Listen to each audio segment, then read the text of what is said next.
আসসালামু আলাইকুম রহমতুল্লাহ। একটা দোয়া আছে, নিয়মিত যদি আপনি তেলাওয়াত করেন নামাজের পরে, তাহলে ইনশাআল্লাহ অবশ্যই আপনার মনের আশা পূরণ হবে এবং দ্রুত আপনার দোয়া কবুল হবে। আপনার চাওয়া পাওয়া আল্লাহ পাক কবুল করবেন। দোয়াটা একদম ছোট্ট দোয়াটা, তাহলে দোয়াটাই শিখি।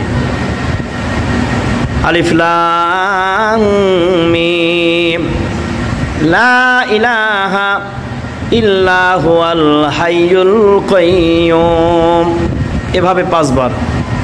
আলিফ লাম মিম লা ইলাহা ইল্লা হুয়াল হাইয়ুল কাইয়্যুম, এভাবে 5 বার পরে শেষে একবার বলবেন আলহামদুলিল্লাহ। তাহলে আলিফ লাম মিম লা ইলাহা ইল্লা হুয়াল হাইয়ুল কাইয়্যুম 5 বার বলে একবার বলবেন আলহামদুলিল্লাহ। এরপরে আল্লাহর কাছে চাবেন, ইনশাআল্লাহ আশা করা যায় আপনার মনের আশা আল্লাহ পাক পূরণ করবেন। আল্লাহ পাক চায় ইনশাআল্লাহ আমলটা করে দেখুন, অবশ্যই দ্রুত আপনার মনের আশা পূরণ হবে, আপনার সকল দোয়া আল্লাহ পাক কবুল করবেন। টাকা পয়সার অভাব থাকবে না, আল্লাহ তাআলা আপনাকে ঋণগ্রস্তও রাখবেন না। সকল দুঃখ দুর্দশা আল্লাহ পাক দূর করে আপনার অন্তরকে প্রফুল্ল করে দিবেন। আল্লাহ পাক কবুল